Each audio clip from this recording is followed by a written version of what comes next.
Ya te había yo dicho, no podemos esperar. Podemos continuar contigo, pero no podemos esperarte a ti. Y tenemos que ir a la velocidad del Espíritu de Dios, porque el Espíritu de Dios tampoco nos va a esperar a nosotros. ¿Me sigues? Hoy el Espíritu Santo va a hablar a tu vida, pero va a tocar tu alma. Yo oro para que hoy sacuda tu alma y despierte tu conciencia, y que tu conciencia despierte de manera que puedas ver la gloria de Dios en tu vida, que puedas ver el poder de Dios manifestado en tu vida, que puedas ver la revelación del Espíritu de Dios en tu vida, el propósito de Dios cumplido en tu vida. Pero para eso necesita haber un sacudimiento de tu alma. Si tu alma no es sacudida, los invitados que lleves a ese desayuno no serán sacudidos en su alma. Pon atención, por favor, porque es muy importante que sepas, tu alma tiene que ser sacudida para que reconozcas cuando el alma de alguien está siendo sacudida y el Espíritu de Dios lo está llevando a despertar conciencia. Cuando despierta la conciencia de un inconverso, se arrepiente de sus pecados. Hay un testimonio de un hombre, un británico, John Wesley. Tiene una historia él con su hermano y un grupo de estudiantes de la Universidad de Oxford. Impresionante, un ministerio tremendo. Revolucionaron, provocaron el avivamiento en Inglaterra, y luego lo llevaron a Gales, y luego lo trajeron a Estados Unidos. Este hombre, John Wesley, decía, dentro de los testimonios que tiene, dice que cuando pasaba de una ciudad a otra en el tren, los pueblos por donde pasaba, cuando ese tren pasaba, los que estaban en las cantinas, en los bares, caían arrepentidos delante del Señor y entregaban su vida a Jesucristo sin que nadie les predicara. ¿Qué es eso? Se sacude el alma a través de lo que Dios está haciendo contigo. Pero John Wesley tuvo que sacudir su alma primero. El Espíritu de Dios sacudió el alma de John Wesley y lo llevó a una revelación, lo llevó a una vida real con Jesucristo. Tengo una muy buena noticia para ti. La salvación, para que tú seas salvo, para que yo sea salvo, tiene que haber señorío. Jesús necesita tener señorío en tu vida. No todo el que diga Señor, Señor entrará en el reino de los cielos, sino el que haga la voluntad de mi Padre, dice Jesús, que está en el cielo.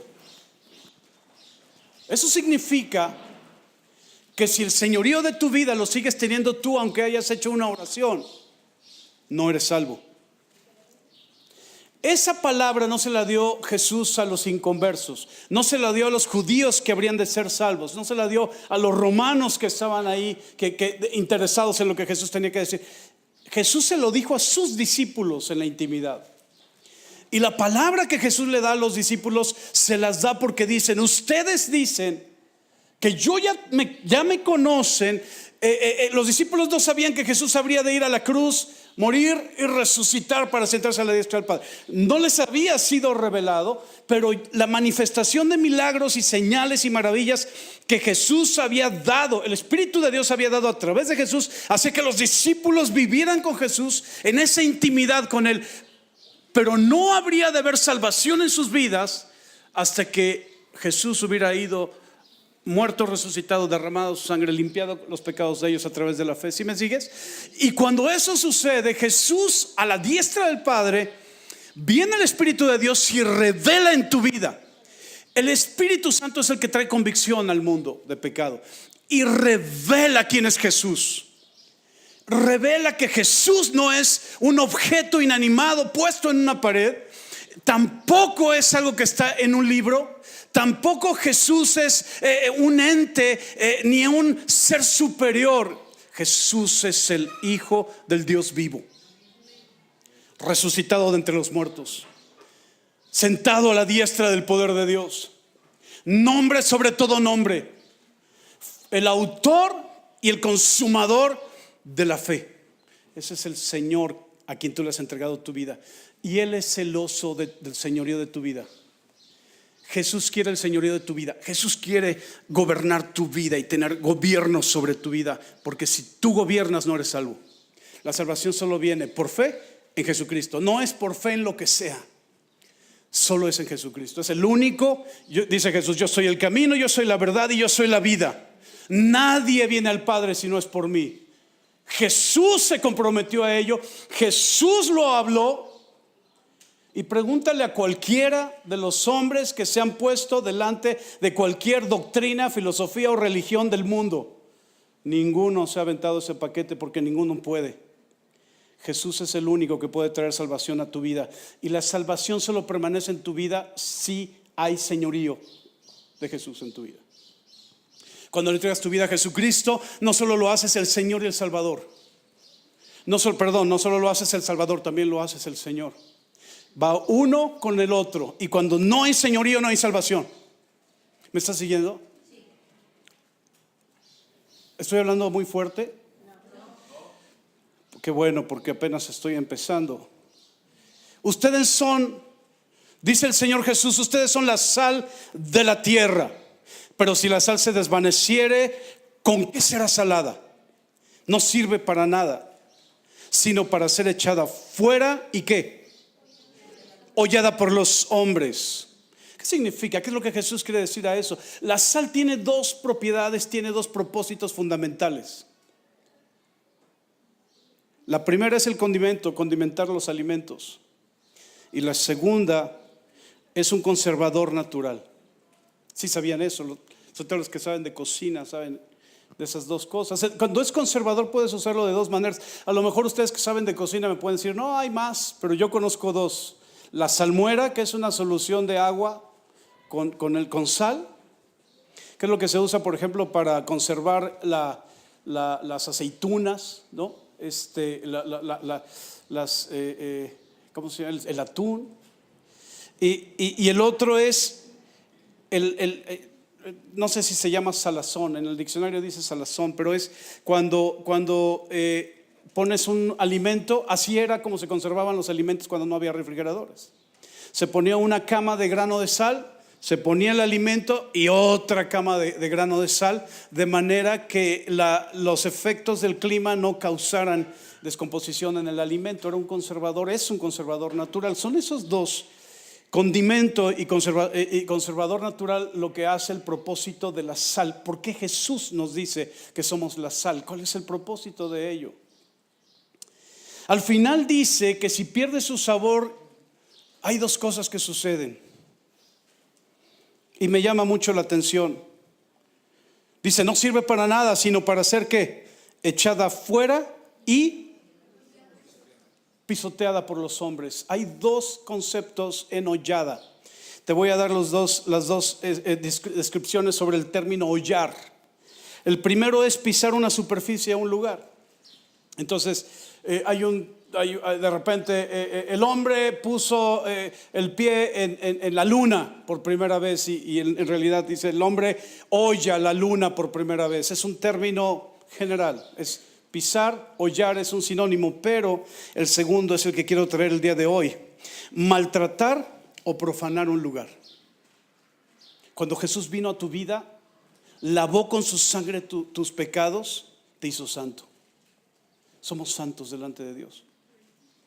Y el propósito de nuestra vida es ser perfectos. Esto es increíble, pero es muy importante que no lo pierdas de vista. La diferencia entre creernos perfectos y ser perfectos es la intervención de Dios en nuestras vidas, porque Él es perfecto. Dice Jesús: sean perfectos como vuestro Padre que está en los cielos es perfecto. Es un estándar que pone Jesús a los hijos de Dios. Así que nuestra misión es ser perfectos. ¿Es de veras? No nada más ser guapos. Pues eso qué fácil. Ser perfectos. Ahora, maltratar o profanar. Si bien, cuando un hijo de Dios no sala, no sabe. ¿Sí o no? Cuando un hijo de Dios no impacta con su vida a la gente que le rodea, es sin sabor, no sabe, y entonces es maltratado.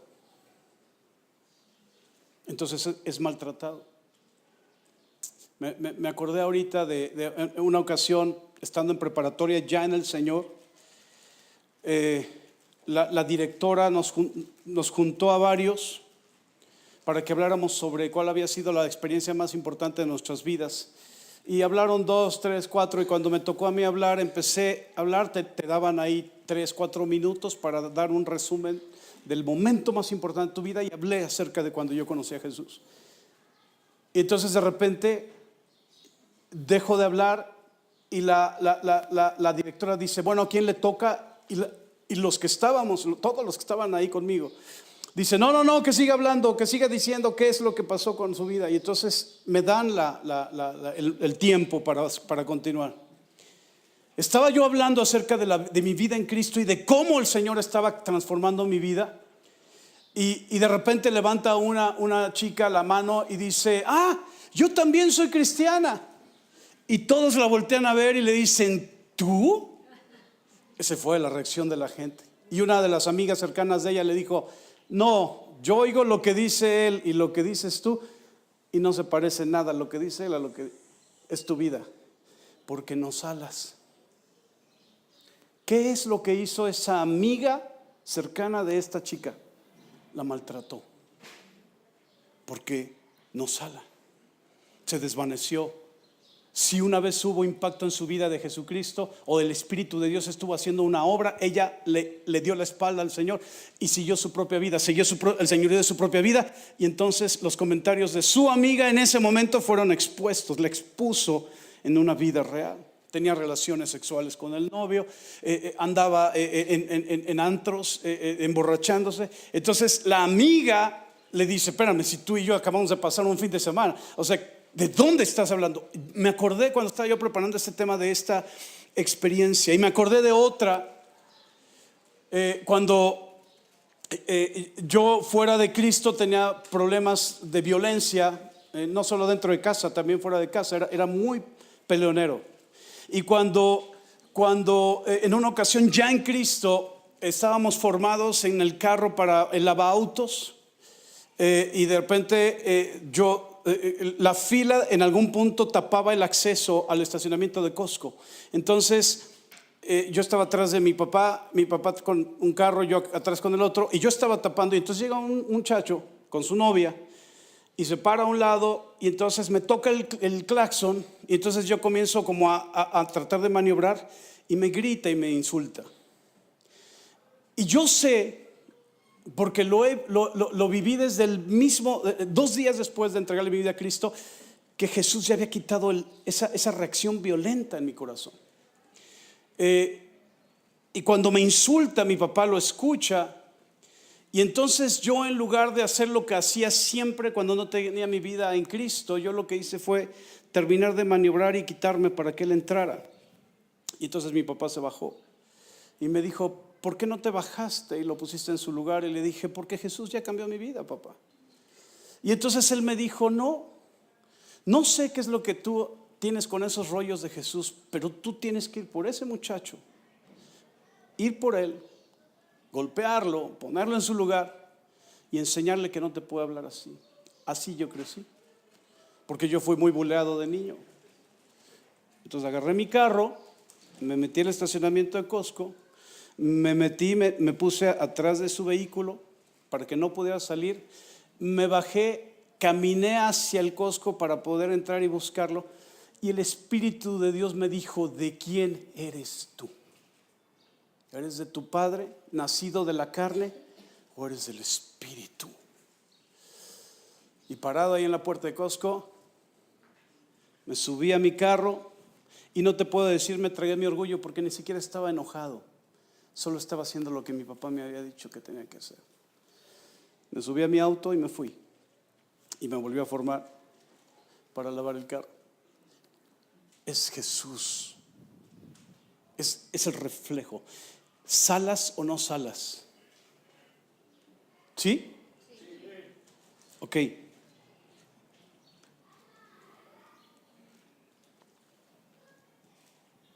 Hay una sola manera en la que la sal se puede desvanecer, puede perder sus propiedades. ¿Sabes cuál es? ¿Mande? ¿Con qué? Sin embargo, cuando lo diluyes con agua, las propiedades se mezclan con el agua y se convierten en un conservador. Pero hay una forma en la que los granos de sal dejan de tener su propiedad, y es contaminándose con otros elementos químicos.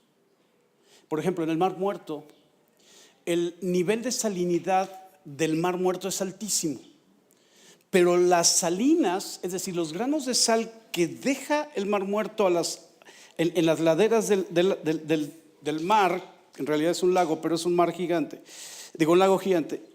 Las salinas, esos granos, tienen muy bajo contenido de sal. Es desvanecida, no sirve para salar, ni para condimentar, ni como conservador natural. La razón, porque los elementos químicos del agua del Mar Muerto contaminan los granos de sal y pierde su propiedad.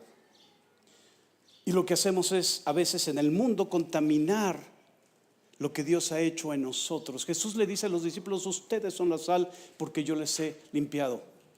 Pero si te contaminas con el mundo, entonces te desvaneces y dejas de salar. ¿Qué es lo que le pasó a esta chica?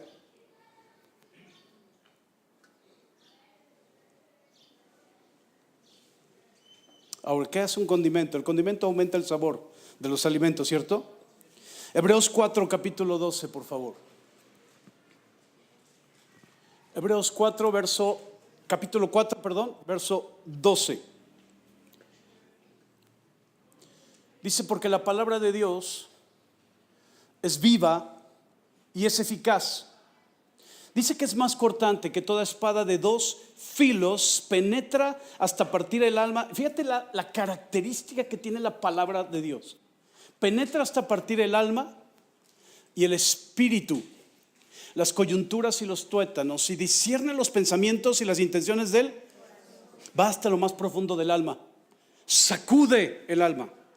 Esto hace, y yo les decía hace 8 días o hace 15 días, les decía que nosotros somos la Biblia que leen los que no conocen de Jesús.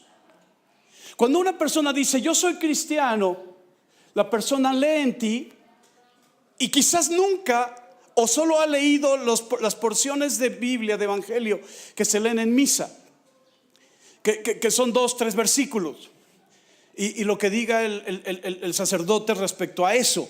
No sé si en mi caso, cuando nosotros íbamos de niños a misa, el que daba la porción del evangelio era alguien de la misa, no el sacerdote. No sé si eso sigue siendo o ya cambió, etcétera. Sigue siendo así.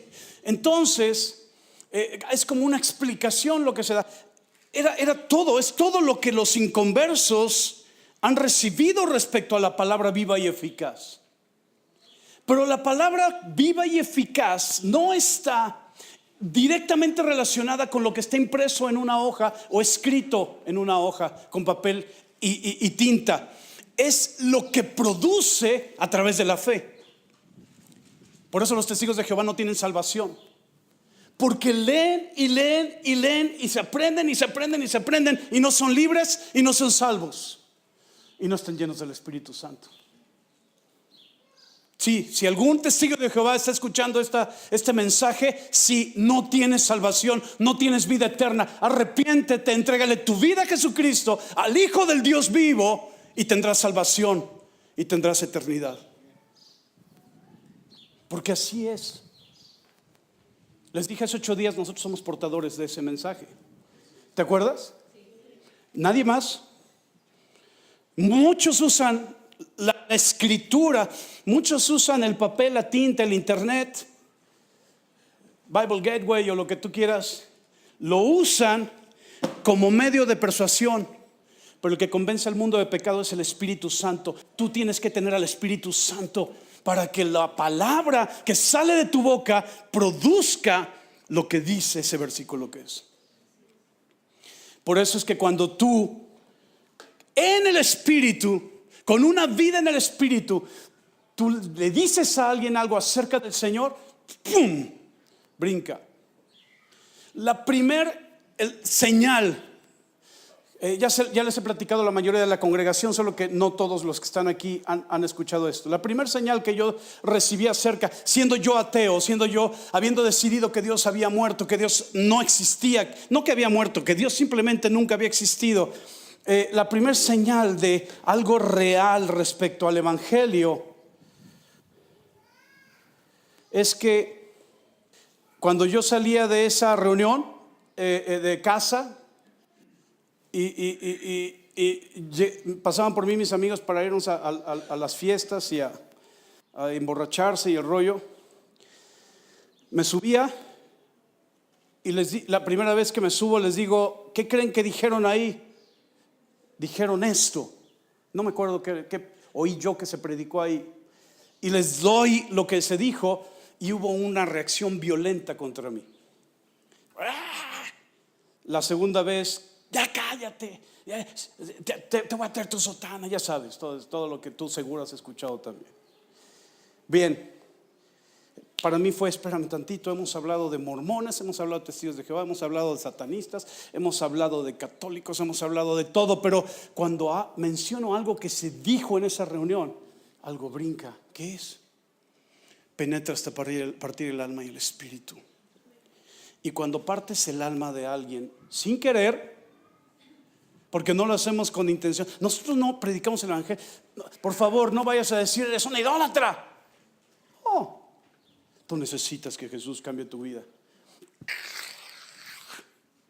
¿Sí o no? Necesitas el amor de Dios en tu corazón. Mis padres, ya no voy a hablar de mis padres porque luego me regañan aquí. Ok. Mateo 10, por favor, verso 34. No voy a hablar de mis padres, pero voy a hablar de un matrimonio que yo conozco. Cuando él se ponía, a ella le decía: tú necesitas el amor de Dios. En ese tono: tú necesitas el amor de Dios. No te soporto. Yo recuerdo perfectamente una familia donde el muchacho que vivía ahí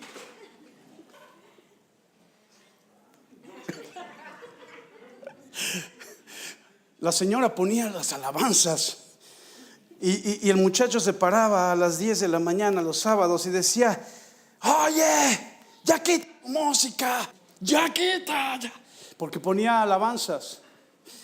Y entonces bajaba el papá de ese muchacho y decía: ya te había dicho que dejaras de poner esa música. Y mira a tu hijo cómo se pone con esa música. Pues cómo no, si está allá yo aquí en un vecindario. Digo, ese muchacho sabía un vecindario allá adentro. Mateo 10, verso 34. ¿Estás conmigo todavía? Sí. No pienses que he venido para traer paz a la tierra, dice Jesús. Ándale. No he venido para traer paz, sino que para partir el alma y el espíritu. Lo que sale de tu boca, palabras de Dios que salen de la boca de un ungido, una ungida, llenos del Espíritu Santo, lo que sale de tu boca es espada.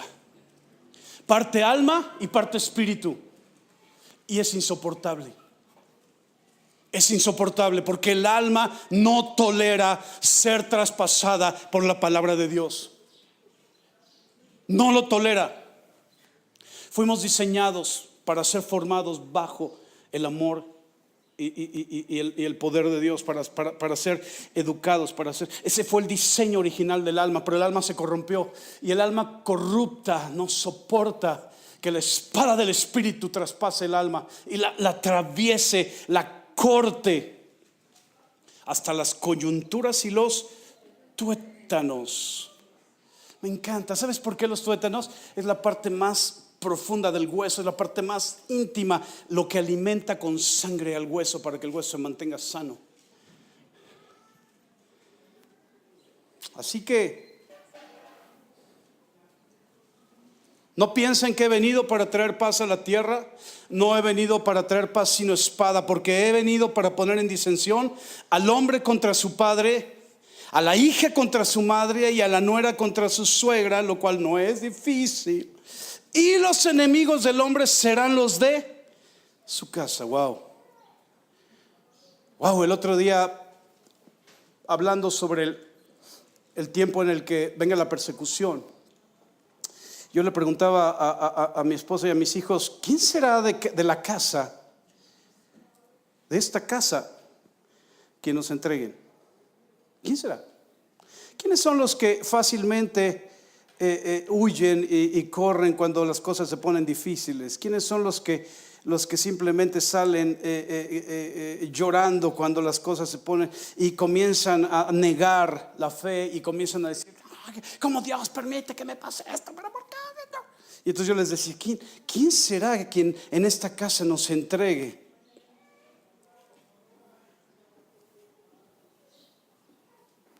Versículo 37, el que ama a padre o madre más que a mí, ¿qué dice? Wow. ¿Lo tienes? ¿Sabes que esto contradice los principios de la religión católica? La familia es primero. Y Jesús dice, no, yo soy primero. Déjame darte, el otro día yo puse aquí los 5 principios, ¿te acuerdas? Dios no quebranta sus principios. Dios no pone sus principios y luego te dice, ¿qué crees? Contigo va a ser diferente. No, señor, no, señora, no, señorito y señorita. No. Sus principios son inquebrantables. Si yo te digo que el principio de Dios respecto a las almas es el amor, y si ese es el principio, la esencia de Dios es el amor, no viene el Espíritu de Dios conmigo y dice, ahora los tienes que odiar. Ódialos. Algunos dicen, parece que nos odias cuando nos predicas, pero no los odio, los amo. Pero dice Jesús que no eres digno de Él. Versículo 38, el que no toma su cruz y sigue en pos de mí no es digno.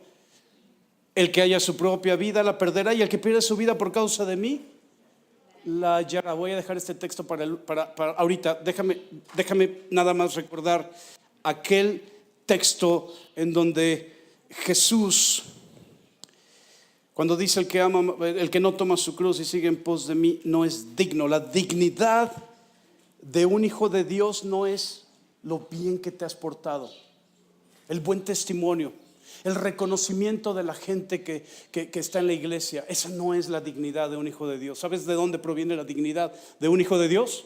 De la sangre de Jesús. La sangre de Jesús limpia tu alma.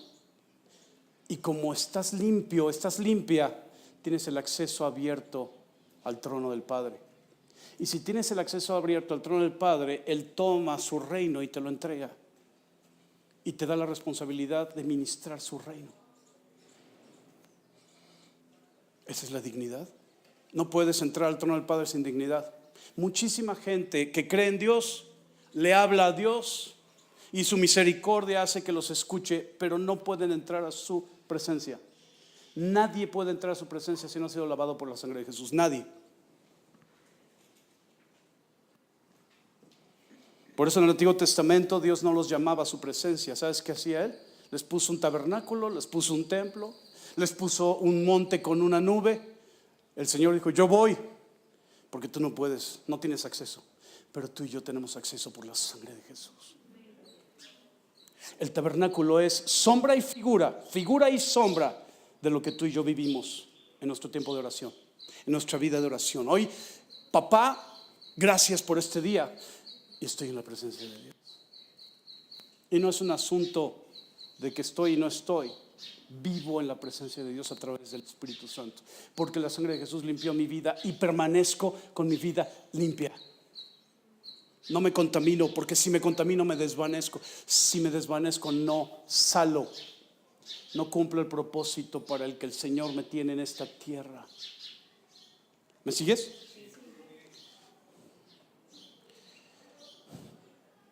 ¿Ya se cansaron? No.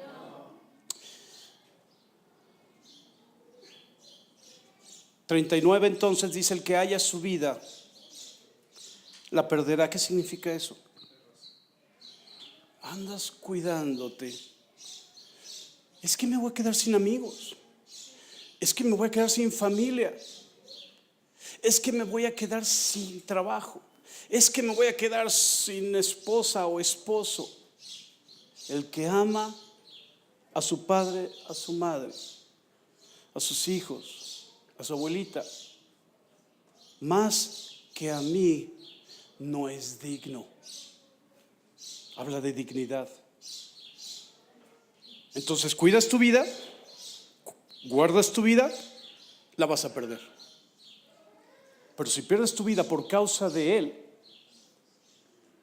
entonces no te importa si cuando dices acerca de las buenas noticias que el Señor tiene para tu compañero de trabajo, para tu esposo, tu esposa, tú le hablas y le das buenas noticias acerca de lo que Dios tiene para su vida. No te detienes porque no estás guardando tu vida, sino por causa de Él la estás poniendo en el riesgo en las manos del Señor.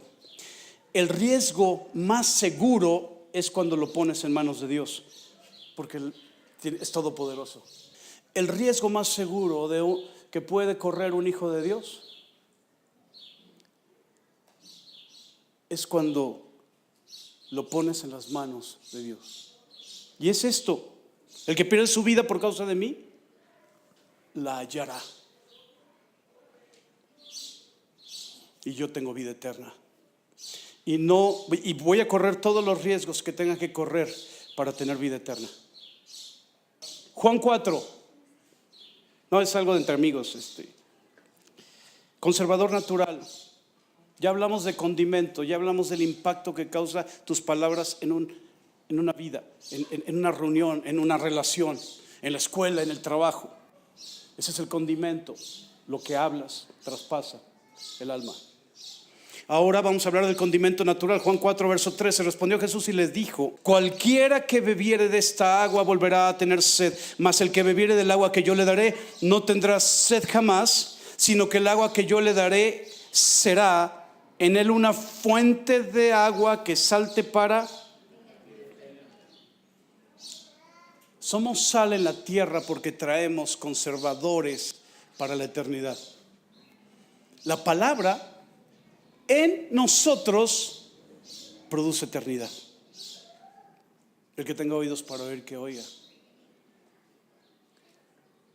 No lo pierdas de vista. No lo pierdas de vista.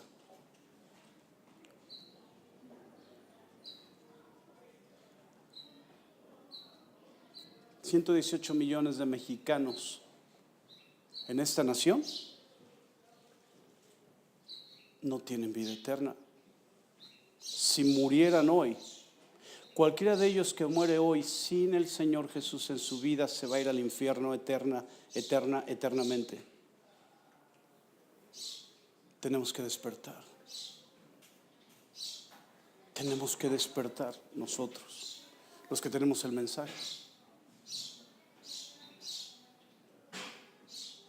Hace un momento, con la música y el mensaje que estaban dando los chavos, me parece que fue Isaac el que dijo: despierta, iglesia, despierta. Y yo no sé si era para que despertaran en cuanto a ministrar al Señor y glorificarle y levantar las manos y adorarle. No sé si era eso, o es para ir por esos 118 millones de almas. Pero no estamos yendo por 118 millones de almas, ¿verdad que no? No estamos yendo por ellos, porque no hemos despertado nosotros. Seguimos en el estupor, como si no pasara nada. He visto en las redes sociales a ministros de Dios, hombres y mujeres llenos del Espíritu Santo, con un testimonio impecable, tener más pasión por hablar a favor o en contra de un candidato que por hablar de Jesucristo. No sé por qué. Es decir, cuando hablan de Jesucristo, toman un versículo y le hacen copy-paste y lo ponen en su muro. ¿Todavía se llaman muros esos? Se lo ponen en su muro. Pero cuando hablaban, porque ya se acabó, ¿no?, la lección. Bueno, todavía me llegan cosas así durísimas, ¿no? Cuando hablan o hablaban de algún candidato de los cuatro, a favor o en contra, había una pasión de por medio. ¿Por qué? Porque el estupor nos tiene en el mundo, pero no hemos despertado. No hemos despertado. No tenemos la conciencia de la eternidad. ¿Estás conmigo? ¿Qué va a pasar en este desayuno de agosto 26?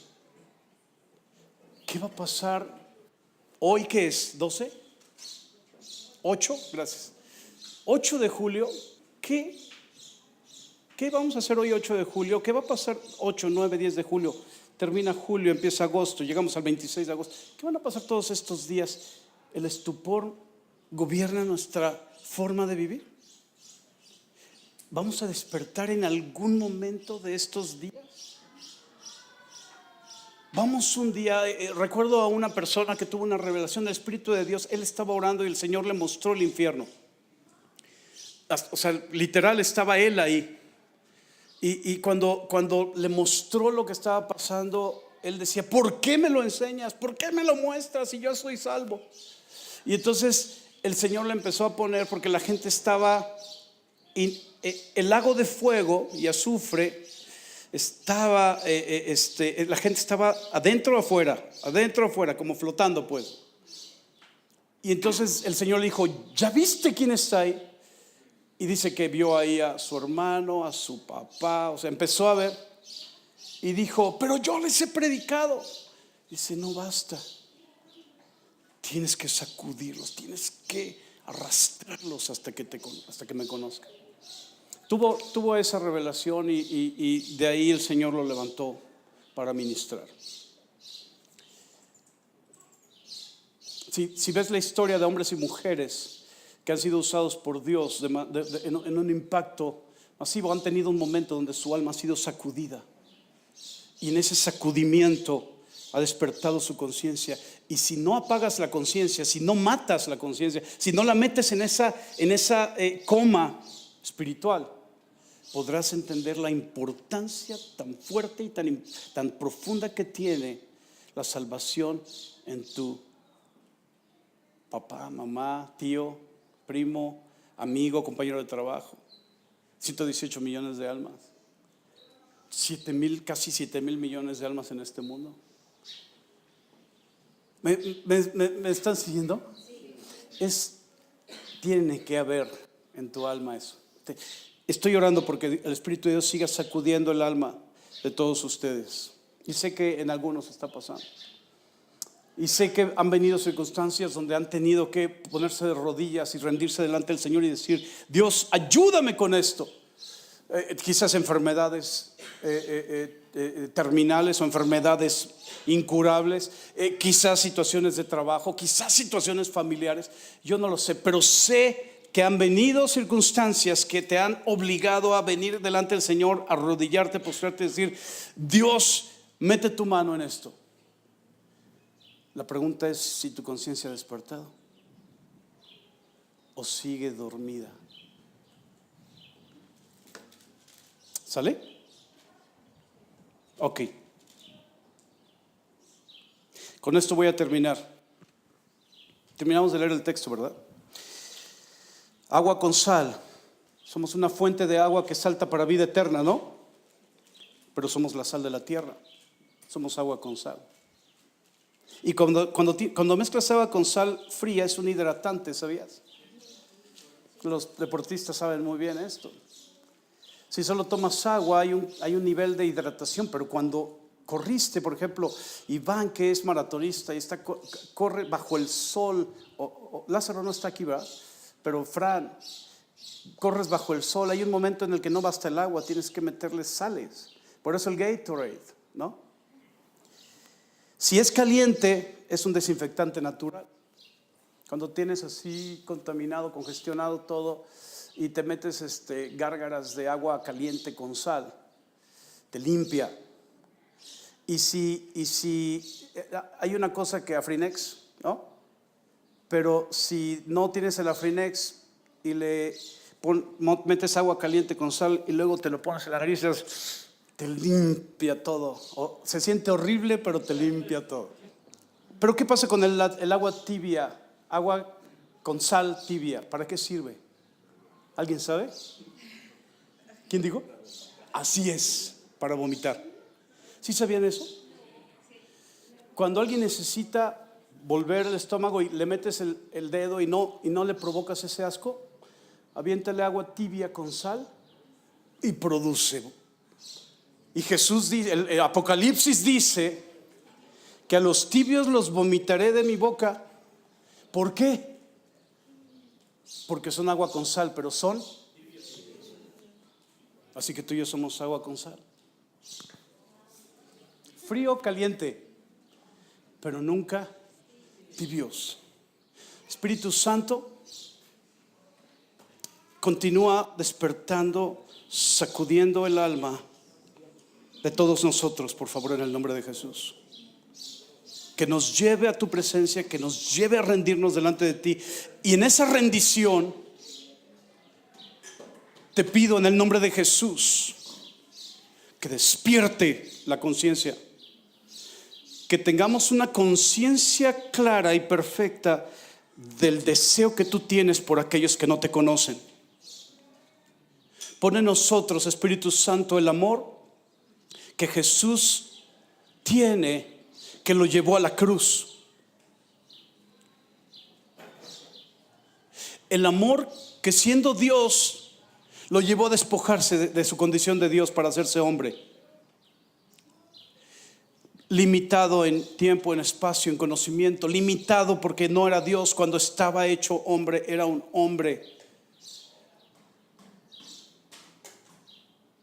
Dependiente completamente de ti, Espíritu Santo. Pero después, el amor que Él tuvo para en el huerto de Getsemaní presentarse delante de ti y sudar como gotas de sangre, y en ese momento de confrontación con su condición humana, y la necesidad de salvarnos a nosotros, prevaleciera el amor, y el amor entonces lo llevara a la cruz, y de la cruz a la muerte. Pon ese amor en nosotros, por favor. Tú dices que el que quiera estar contigo, que el que te quiera seguir, tome su cruz y te siga. Tú lo dijiste. Tomamos en ese momento nuestra cruz, pero necesitamos ese amor para permanecer en esa cruz, hacer morir las cosas que te estorban, pero también para poder ser usados y traspasar el alma y el espíritu de aquellos que no te conocen. Amado Espíritu Santo, tú sabes que te amo más que a mi esposa y a mis hijos.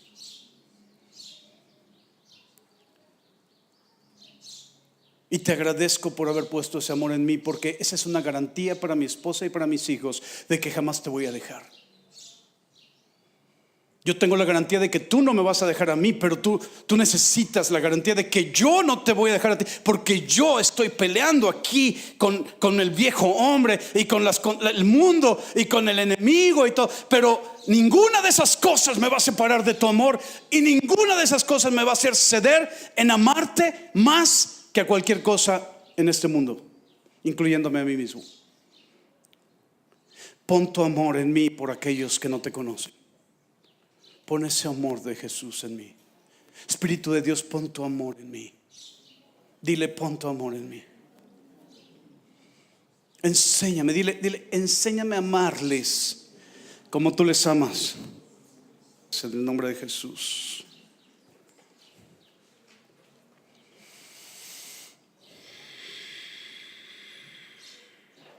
Así como estamos, Espíritu de Dios, te pido por favor,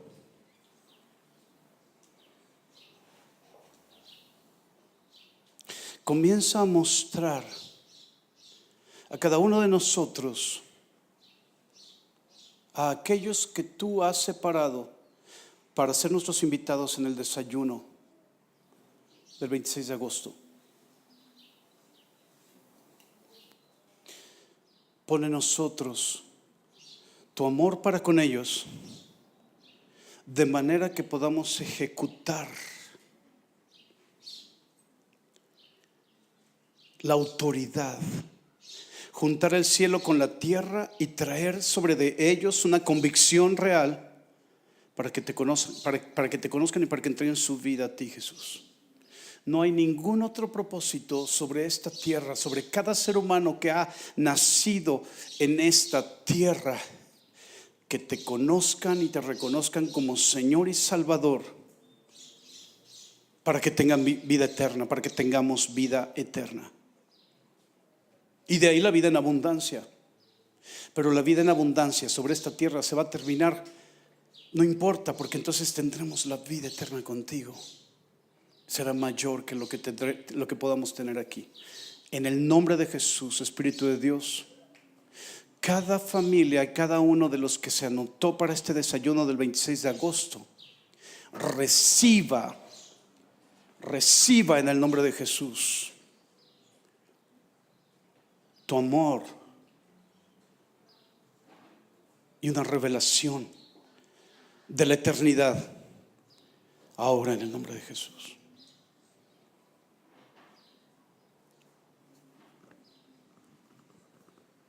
Si no lo haces tú, yo no lo voy a hacer. No puedo. Tú eres el que conoce lo más profundo del corazón de nosotros. Solo tú lo puedes hacer, Espíritu de Dios. Amén.